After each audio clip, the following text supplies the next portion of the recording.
Alright, I actually have a Dead Games video. What do you know? Let's go back to the year 2000.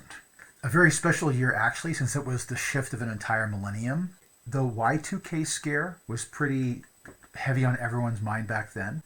But just talking about gaming, it was actually a very interesting time in gaming because, one, it was the first year for Dungeons and Dragons 3rd Edition. It had moved from TSR to Wizards of the Coast. The old World of Darkness still existed. Warhammer 40k had recently gone into its 3rd edition. Only one Star Wars prequel had been released at that point. If you're into Magic the Gathering, this was the Mercadian Mask Cycle, 6th edition. Before the Lord of the Rings movies, there was only one Matrix movie, and it was pre 9/11. So we were in that space of time just before all the weird shit occurred that brought in the modern age we live into. We had internet, but it was very simple. You could still go on to Angel Fire or something like that. And during all of this, there was a game company that said, hey, let's release games. This is for Cell Entertainment's RONIN. Cell Entertainment is from Sweden. They were from Sweden. They don't exist anymore. They had a habit of releasing these small package games with minimal skirmish miniatures. All of their titles have like a single word, like crash or lab. So yeah, high creativity there. This was released in the year 2000. I only know that it exists because I was plowing the internet looking for Mecha games, and someone had this on some site. I forgot where it was I came across, but I was looking for Mecha games. And I was doing it the old-fashioned way, where you had to go look through different links in various linked pages. And so this one came to my attention. I haven't even touched a box of Ronin until right now, because it was just something I saw on the internet. And it literally died shortly after it came out. I have one of the boxes here. There were 6, one for each color: purple, yellow, red, blue, green, and orange. This is green. You can kind of tell which one you have by the color of the mecha, right? They released a box called the Ronin Wars, which had smaller vehicles, and it was a larger box with like 2 of these guys and a bunch of small vehicles you can fight with. But this is what I have. We're just going to open this, unbox it for the first time in ages, and see what exactly is in here. It is a fully graphic box. There's nothing crazy about it. The bottom has the code, but it's a 60 millimeter tall miniature. It says here, customizable miniatures game of gigantic mechanized battle. With this starter set, you can design your own 60 millimeter scale Ronin and launch into brutal battles where strategy is the key to victory. Ronin is easy to learn but a challenge to master. That is a buzzword phrase if I ever heard it. The basic set features more than 100 different model parts available in different expansion boxes. So they release small little expansion boxes you can get to have stuff to put on your mecha. Nice. Collect them all. Yay! And see how they perform in the game. You know what? That might be why the game died. Gacha is actually kind of a bad thing for miniature gaming.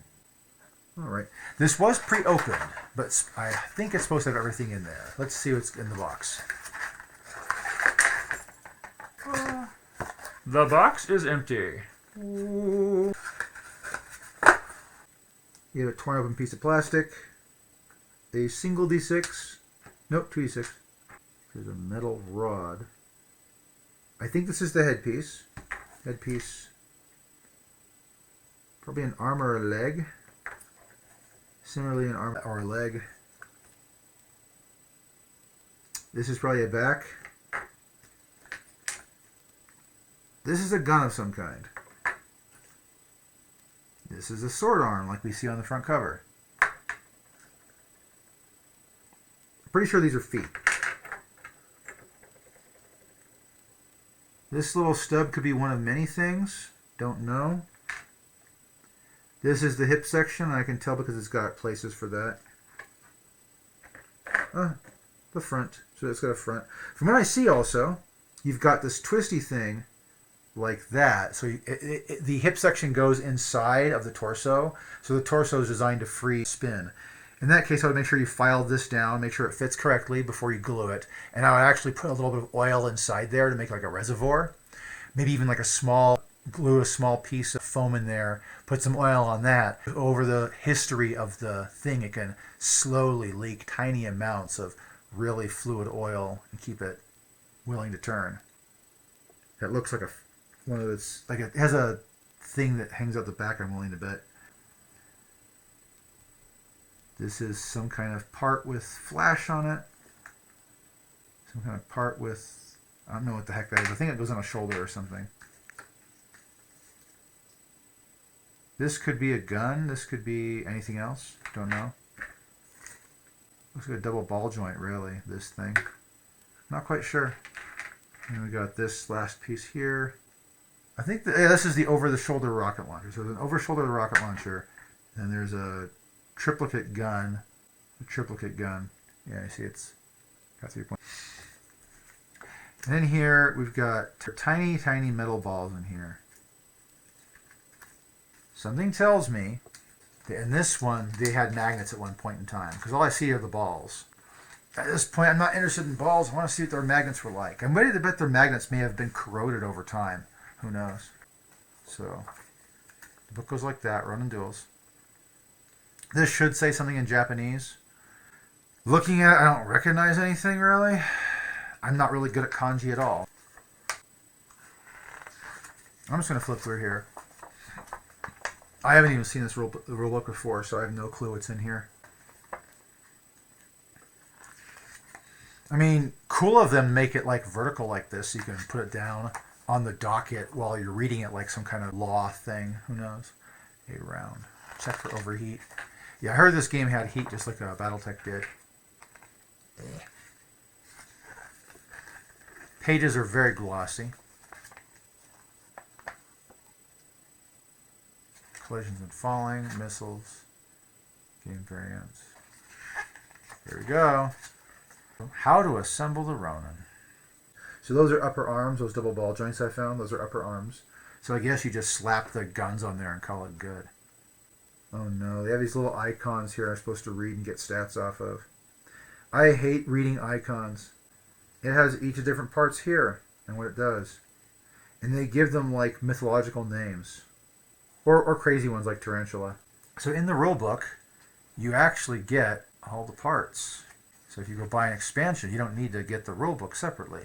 It may come with it still, but I don't know.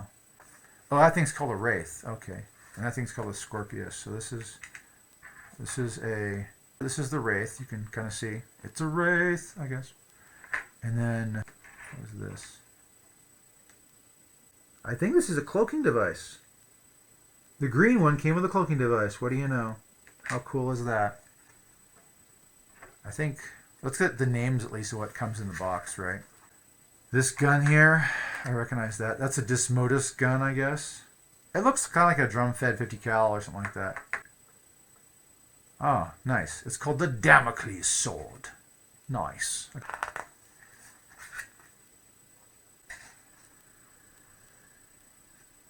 What's that one thing? That's called a Minotaur, that one stand-up gun here. It's called a Minotaur. It's not called like a triple barrel laser or something like that. They have a mythological name instead of a realistic one.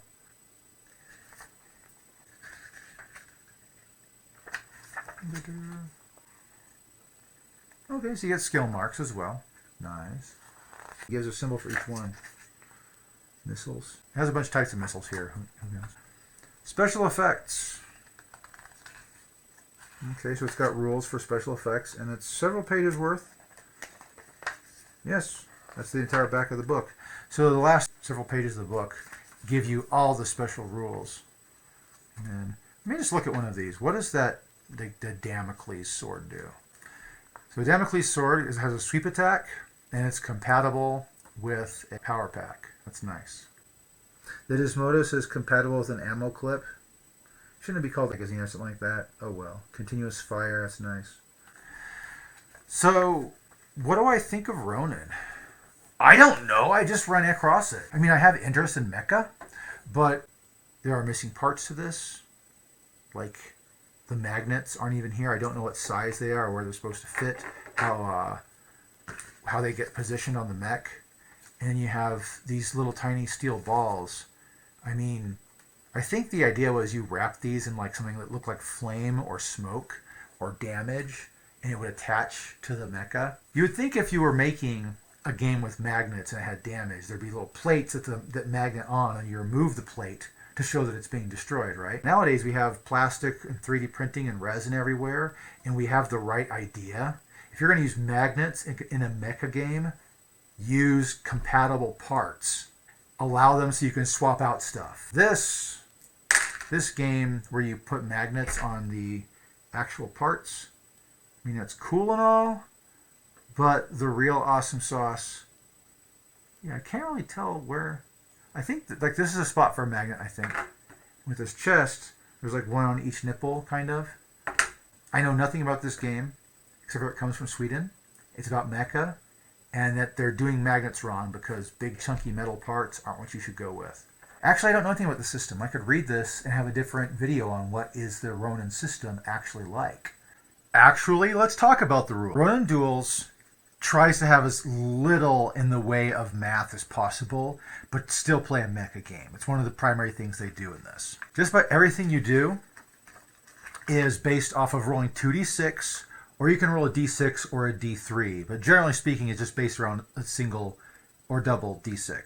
Your target number is typically a 7, unless you're rolling damage, in which case you roll a single d6, add your damage value, and try to beat the enemy's armor score and the location you hit them. This game does have hit locations. In fact, that's one of the things they talk about. With the magnets are based on locations where you hit. And they're very simple. You have a right arm, right torso, left torso, right leg, left leg. D6 worth hit locations. You don't have a head location, by the way. There's no headshotting in this game. Their balancing is just based on how many points you have. And if you have a rank attached to it, which gives you a morale bonus, which is called honor in this game. But in any case, you also have things like overheating, overwatch. They call it reflex mode, but see, enter reflex mode. Generally, the things you do add modifiers to your 2d6 roll, as well as equipment types add to your 2d6 roll. There is an entire battery of special abilities in the back, so they have the basic rolls up front, and for specific things your weapons and armor can do, you read in the index for that. People online talk about this just being magnets used for hits. They actually are going in the right direction a little bit. They have this thing called Mag Lock. I'll just show you the page here. Mag Lock is for stuff like missiles, mines, grenades, and holstered weapons. You can apparently attach things to your mech using magnets and then remove them when they're done being used, like shooting off a missile launcher or dropping a mine. That kind of stuff. They had a Mag Lock system, and I've looked through the model, I haven't seen any examples of the model actually showing maglock technology. There was like a slit that you would drop a wedge shape into, and inside of the slit and inside of the wedge there were spaces to put magnets.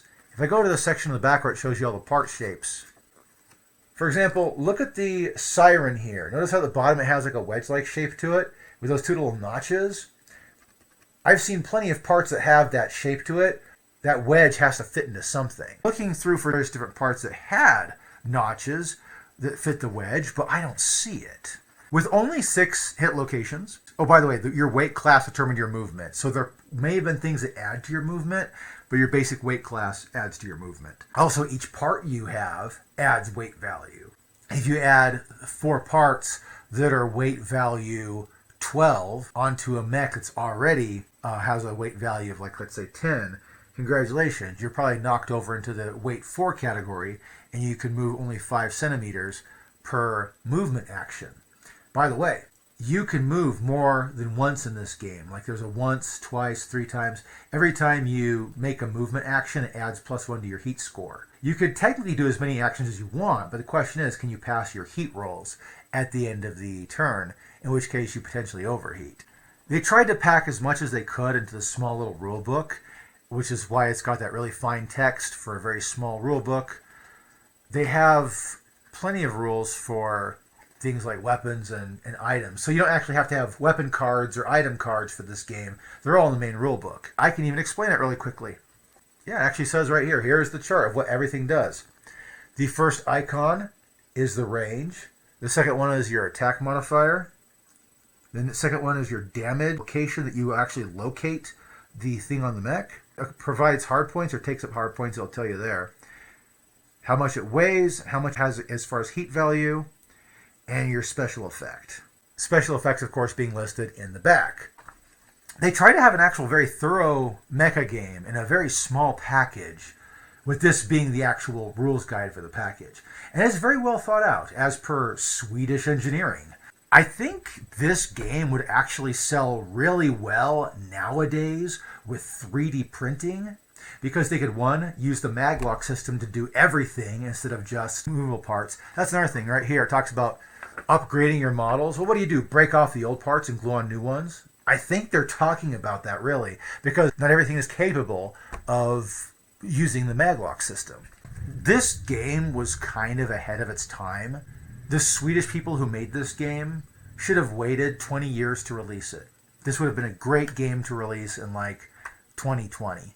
In the year 2000, the technology didn't quite exist to make plastic weight or lightweight mecha models and then mount magnets inside of them easily. Had they had that available to them, this would have been a much more accessible game than it was at the time. Most people I've talked to haven't heard of it, therefore it is very likely extremely dead.